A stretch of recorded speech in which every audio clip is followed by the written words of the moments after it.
Halo guys, apa kabar? Senang sekali gue Kim Tan bisa kembali menyapa kalian semuanya Sobat Pelangi. Tentunya hanya di channelnya Kim Tan HD yang bakal ngebahas seputar pengalaman pribadi gue selama mengarungi dunia pelangi. Di video kali ini gue bakal kembali nge-share pengalaman gue sendiri dalam mengarungi dunia pelangi, yaitu bertemu dengan salah seorang cowok yang bisa dibilang gadun. Ada yang belum tahu apa itu gadun nih? Gue kasih tahu ya, gadun itu adalah om-om. Jadi kalau kita ngomongin masalah om-om ya pasti dia lebih tua daripada kita dong. Dan kategori gadun ini biasanya ada yang berduit dan ada yang nggak berduit. Biasanya kita suka mengotak-ngotakan, gue sukanya yang berduit gitu, gadun-gadun yang tajir, pengennya kayak gitu, bla bla bla. Kalau gue sih nggak penting, yang penting gadunnya itu emang tipe gue banget. Nah monggo silahkan tinggal dipilih mau yang mana maunya, tergantung selera kalian. Kali ini gue punya pengalaman sama seorang gadun yang bisa dibilang salah seorang pengusaha besar, karena dia punya sebuah perusahaan dan milik dia sendiri di sebuah kota yang masih satu provinsi di Jawa Barat. I'm sorry, gue nggak bisa sebutin kotanya apa dan nama perusahaannya apa. Yang jelas dia adalah salah seorang pengusaha. FYI nih ya, gue bertemu dia ini secara nggak sengaja di Facebook. Kok di Facebook sih Kim, gak di aplikasi pelangi? Ya, karena waktu itu jujur li ya, aplikasi pelangi meskipun udah ada, aplikasi Facebook pun juga masih bisa diandelin buat dapetin kenalan baru alias ya just for fun gitu. Misalnya nih ya, kalian bisa dapetin di grup-grup pelangi yang kadang-kadang orang bikin, terus kita join, dan kita bisa dapetin teman baru di sana. Tapi sama gadun yang satu ini, gue bertemunya ketika dia nge-add gue duluan. Sebenarnya waktu itu yang nge-add gue banyak sih ya, random gitu. Dan ada beberapa di antaranya ketika gue nge-accept beberapa pertemanan yang langsung nge-inbox gue, termasuk si gadun ini. Dari beberapa yang nge-add gue dan langsung nge-inbox gue ngelihat dia ini memang sudah tidak muda lagi. Di situ ada rasa kayak penasaran gue gitu, apakah dia seorang gadun ataukah mungkin hanya menggunakan foto orang doang, awalnya gitu. Makanya sebelum gue melanjutkan chattingan sama dia di inbox itu, gue make sure dulu apakah dia pakai foto asli atau enggak, dan ternyata pure asli dan dia sama sekali bukan pakai foto palsu. So akhirnya gue pun chattingan di inbox itu, dan entah kenapa ya gue nyaman aja gitu sama dia chattingannya, karena dia sangat dewasa sekali, sangat kebapaan sekali, dan itu bikin gue tuh kayak penasarannya lebih gitu. Kalau misalnya dilihat dari looknya nih ya, dari secara fisik sih sebenarnya nggak ada yang istimewa. Jujur ya, di sini gue bilang ke kalian, pokoknya kalau gue ngelihat dia mungkin udah kayak bokap gue gitu, seusia gitulah ya. Jadi gue sukanya karena emang nyaman aja gitu. Chattingan pun akhirnya berawal dari hari itu sampai berhari-hari lamanya dan pindah ke BBM. Di BBM pun akhirnya kita chattingan karena waktu itu zamannya masih zaman BBM, BlackBerry Messenger, bukan BBM yang lagi naik ini, bukan ya. Terus pindah ke BBM pun ya asik aja gitu kan. Pada akhirnya gue pun tertarik sama dia, pribadinya yang sangat low profile, sangat humble, meskipun dia seorang pengusaha, mau kenal sama gue yang bukan siapa-siapa, which is orang biasa gitu kan. Seorang pengusaha bro, gimana gue nggak seneng punya kenalan kayak gitu. Siapa tahu kan dia punya lowongan kerja, gue bisa kerja di perusahaannya. Itu sih yang kepikiran gue waktu itu. Bukan kepikiran buat ngeruk hartanya, no sama sekali enggak. Gue lebih kayak pengen menjadi sebuah hubungan yang baik, siapa tahu nantinya dia bisa masukin gue di perusahaannya gitu. Seiring waktu berjalan, chattingan terus dan nyaman, pada akhirnya dia pun penasaran pengen ketemuan sama gue. Dan kondisinya waktu itu gue lagi tidak punya duta lara, alias lagi gak pegang duit gitu. Gue jujur aja sama dia gitu kan, gue gak minta sebenarnya sih. Gue bilang ke dia kayak gini di chattingan, aku sih mau aja ketemu mas, cuman aku gak punya uang buat ongkosnya, gimana mas? Tanpa gue minta juga, dia langsung bilang kayak gini, udah gak usah dipikirin masalah ongkos mah, nanti Mas yang tanggung. Ya udah deh, karena ini emang kemauannya dia juga, dan juga gue pengen main secara dia orang kota gitu kan, kapan lagi gue main ke tempatnya dia. FYI, di rumahnya itu emang kosong katanya, sementara istri dan anaknya di luar negeri semua. Ini sih yang bikin gue jadi kayak, oh kalau misalnya gue main pun bakal bebas dong gitu ya. Jadi ketika waktu sebelum main pun dia langsung bilang, pokoknya kamu tenang aja, nanti di rumahnya Mas nggak ada siapa-siapa, cuman ada ART doang. Udah deh, daripada gue nunggu kapan lagi, kan ketika ada tawaran kayak gitu, hitung-hitung piknik juga, akhirnya gue iyahkan. Lama kemudian dia pun kirim sejumlah uang buat transport gue, dan keesokan harinya gue berangkat ke kota tersebut. Sebenarnya ketika gue udah nyampe di kota itu, masnya ini bilang katanya, ya udah biar cepet nggak usah naik angkot. Zaman dulu belum ada ojek online, belum ada taksi online. Jadi pakai taksi yang konvensional gitu loh, yang taksi warna biru. Akhirnya pas ketika gue tiba di titik yang udah masnya kasih rekomendasi ke gue pun berhenti dari bis dan menuju ke tempatnya dia menggunakan taksi. Terus ketika waktu itu gue langsung ngasih tahu alamatnya ke si mas taksi ini loh alamatnya. Dia langsung lihat dulu, oh oke, katanya, dia langsung paham gitu aja. Ya udah, dengan santai, nyaman, ya udah gue langsung pergi dengan mas taksi itu. Ketika sudah melewati area yang bisa dibilang perkotaan gitu, ke area yang agak sedikit ke pinggiran ya, tapi bukan ke pinggiran yang banget juga sih, kayak jalan-jalan apa namanya tuh ya, jalan-jalan pintas gitu loh. Jadi kayak bingung, ini masnya tuh sebenarnya tahu jalan apa enggak sih gitu kan, kok gue dibawa ke daerah-daerah kayak gini gitu.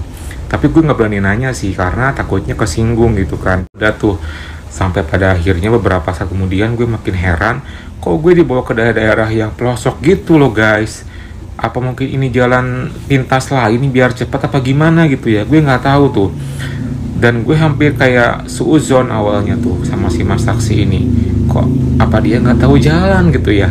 Dan sekitar beberapa saat kemudian dia ngechat ke gue lagi di BBM, sampai mana dek katanya, ini masih di jalan mas, kok lama ya katanya. Ya nggak tahu nih mobilnya mungkin nggak tahu alamat apa gimana gitu kan.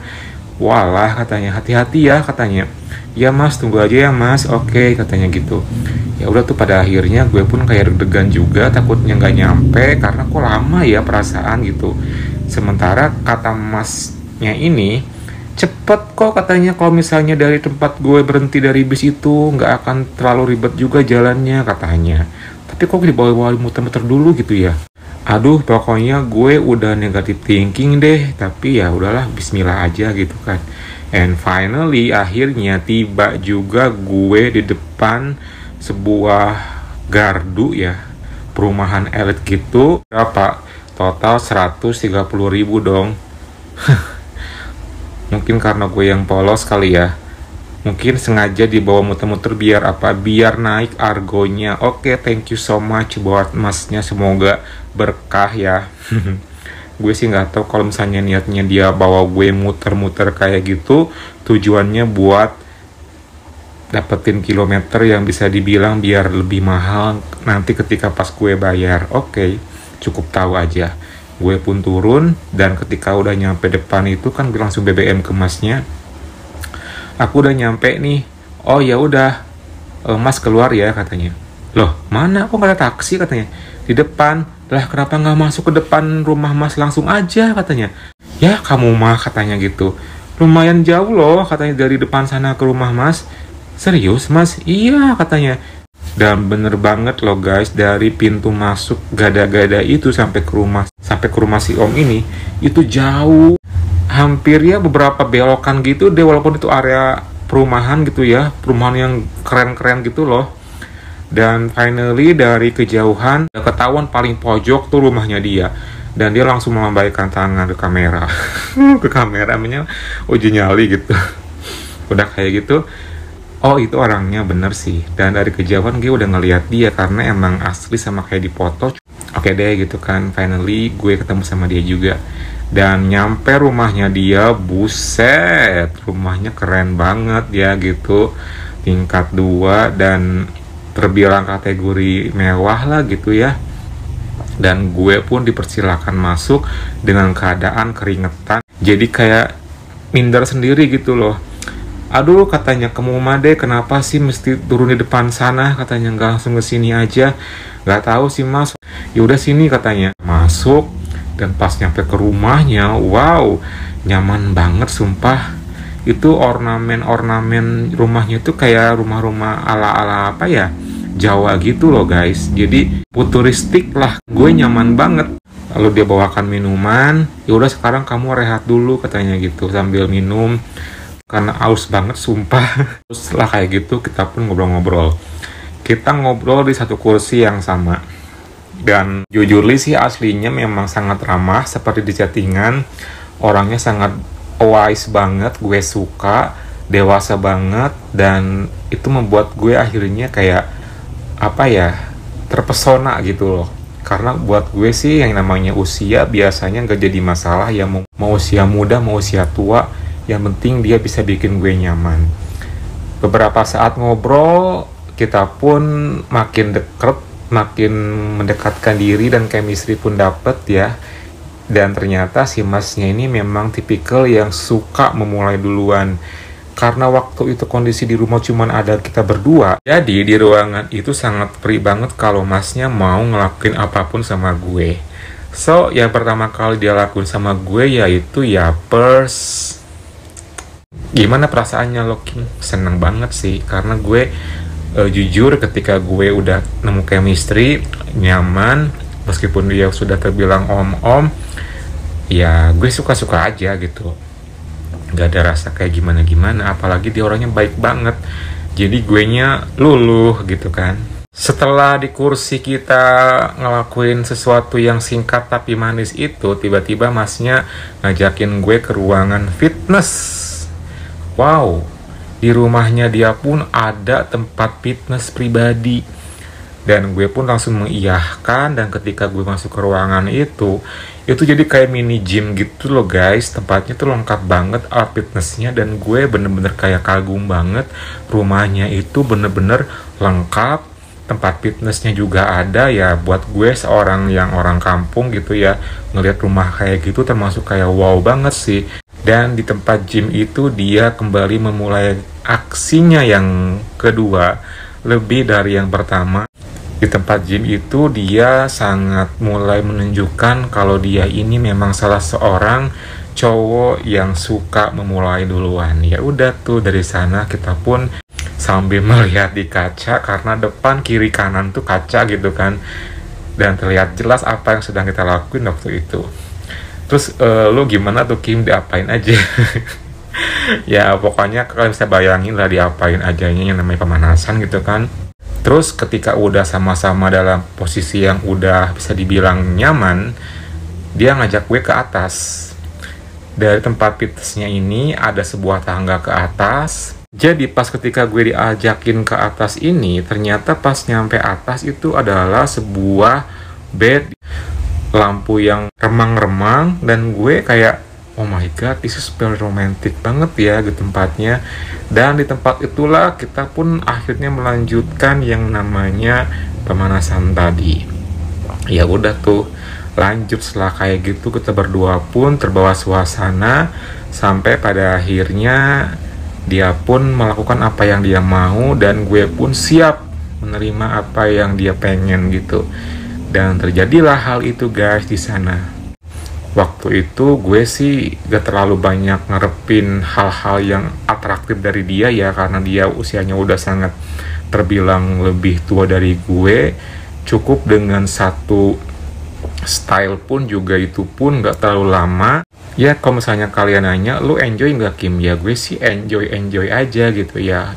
Dan finally dia pun menuntaskannya tuh. Intinya gue happy, dia juga happy, meskipun terbilang cepat. Ketika sudah sama-sama kelar, ya udah tuh akhirnya kita pun sama-sama clean up, dan habis clean up kita langsung kembali ke ruangan depan sambil nonton film juga dan sambil ngemil juga. Dan dia bilang pokoknya anggap seperti di rumah sendiri, kalau mau misalnya ambil minuman makanan bebas silakan, gak usah sungkan-sungkan. Dan itu ngebuat gue kayak nyaman banget, kayak seolah-olah gue di rumah sendiri gitu loh guys. Pokoknya baik banget, baik banget. Dan gue sangat beruntung bertemu dengan dia. Gimana guys, terhibur nggak dengan cerita gue kali ini? Jangan lupa pokoknya like, comment, subscribe, plus nyalakan tombol loncengnya. Kalau begitu gue pamit dulu, sampai ketemu di next story. Gue Kim Tan and bye.